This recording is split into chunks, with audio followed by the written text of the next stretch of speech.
Magandang umaga po. Ito ay nabuo ko lang sulat na ito para ipaabot ko lang sana kay biblog ko lang para ipaabot ko kay Attorney Kaufman.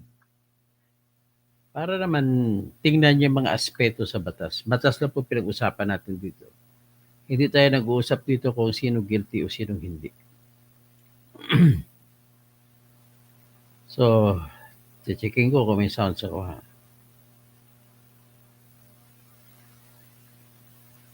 Hello?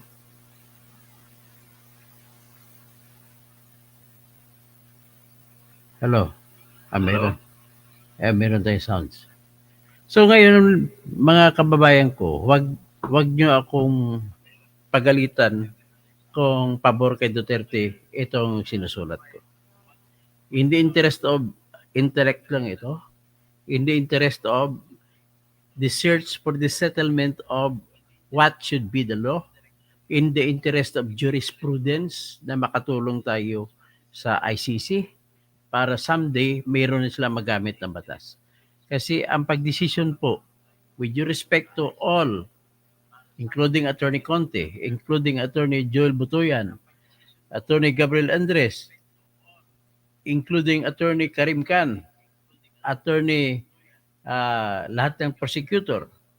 Ang akin naman sabi, I am speaking this for the consumption of the intelligence and justice of mankind. This is not for me. This is not for Duterte. Anyway, pwede pa man kasi po mag-apila sa appeals chamber si Digong Duterte. So I am exhorting Attorney Nicholas Kaufman to make a timely appeal to the appeals chamber because I am so certain that you will win your appeal to argue that there is no more right for the ICC to try and adjudge against or in favor of Duterte, depending on the amount of evidence that may be introduced against him. Okay, let us start.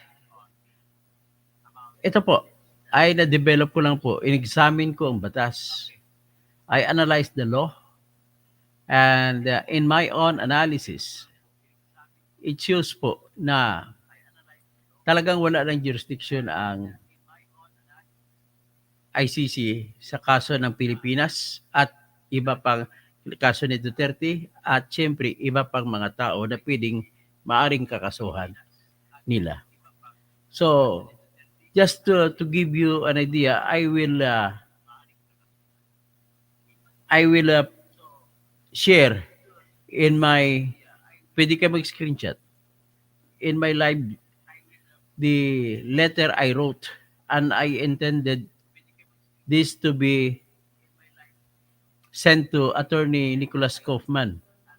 Hindi ko alam, I do not know the number of Nicholas Kaufman, but I do believe somebody who knows him may find or may have read this post and would give Attorney Kaufman a copy.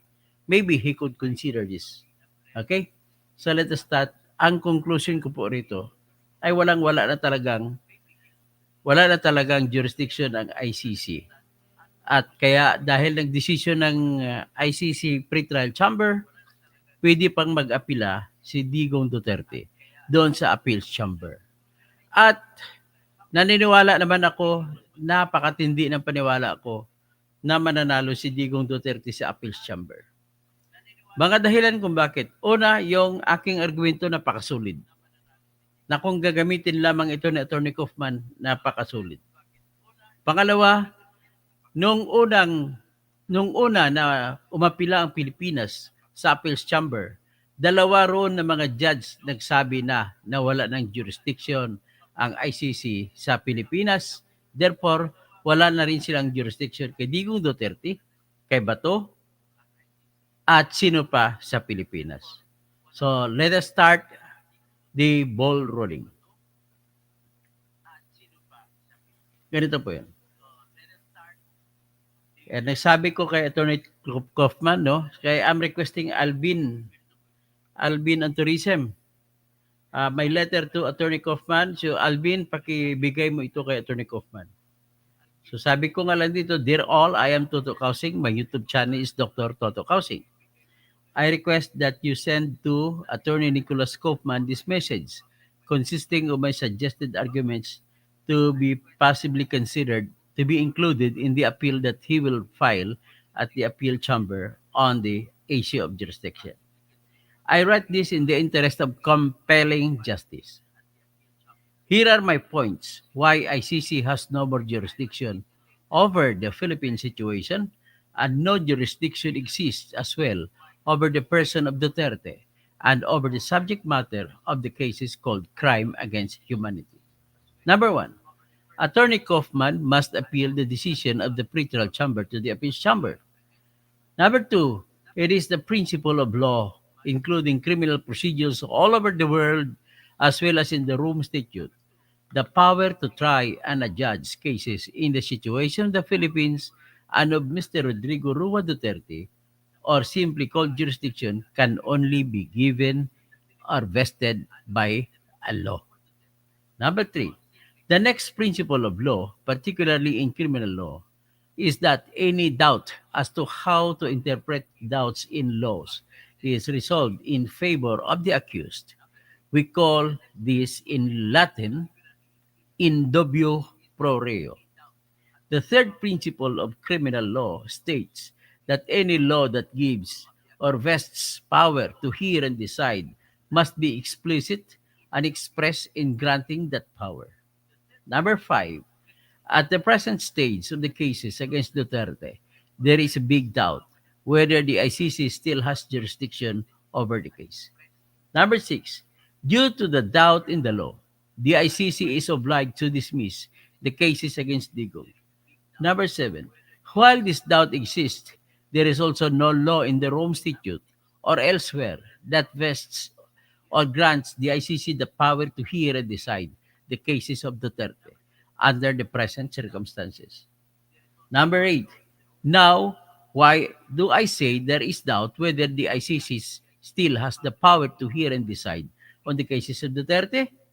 Number nine, first, the finality of the withdrawal of the Republic of the Philippines occurred on 16 March 2019 because the notice to withdraw from the Rome Statute was filed on 17 March 2018 at the Secretary General of the United Nations. Number 10, after the date of 17 March 2019 up to the present, the Philippines has never been a member anymore of the Rome Statute or the ICC.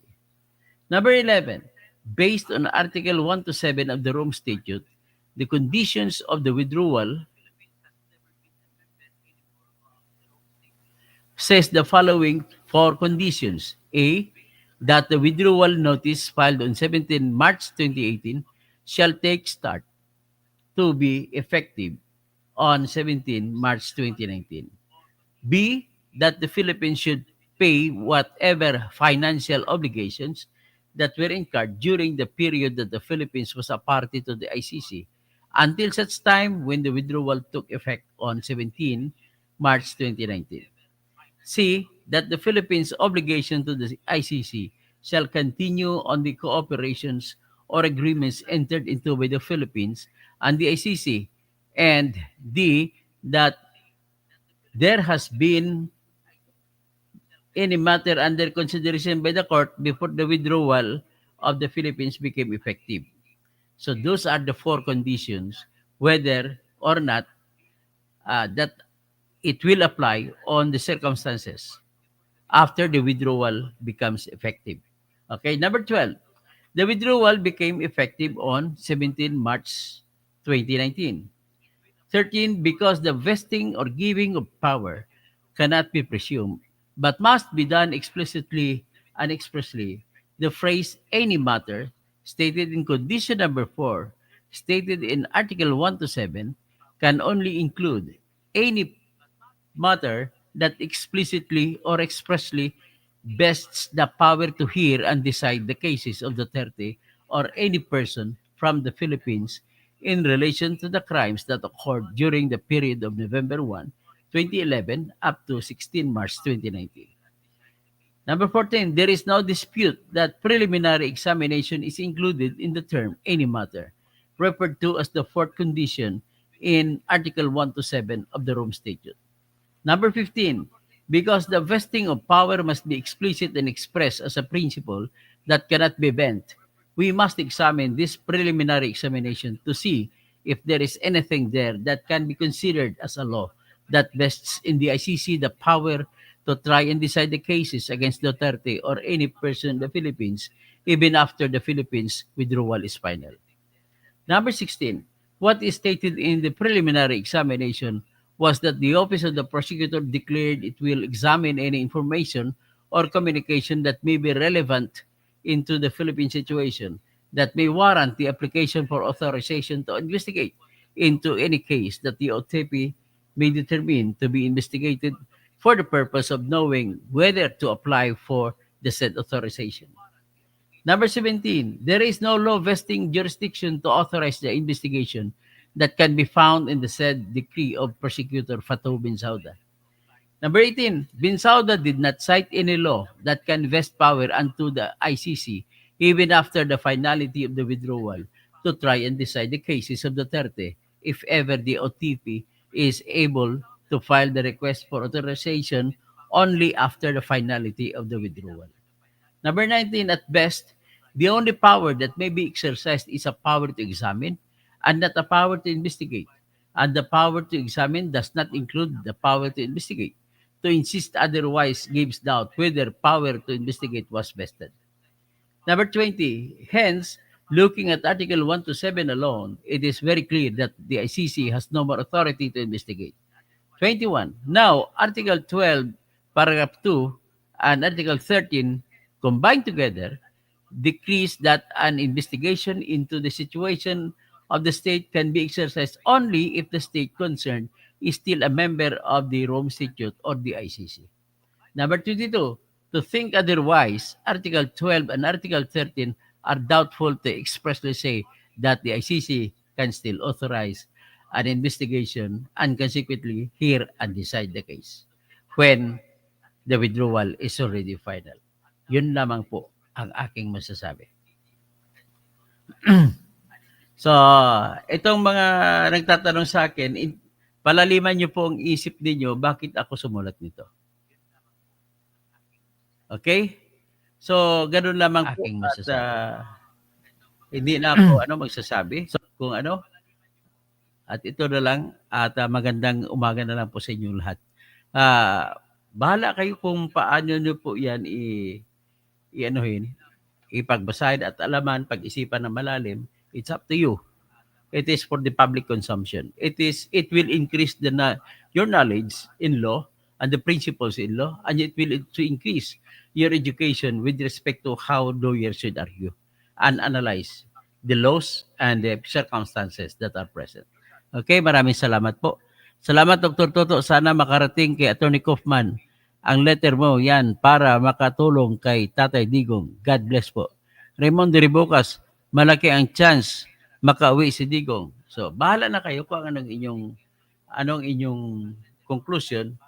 But ako po ay, ako dito, neither anti-Digong, neither pro-Digong. I am only pro-law kung what is the law, what does the law say. Because the law is the king. Sabi nga lang, Dora Lex, sed Lex. The law may be harsh, but it is the law. And we should follow the law. Ganon lamang po. Magandang umaga po sa inyo lahat.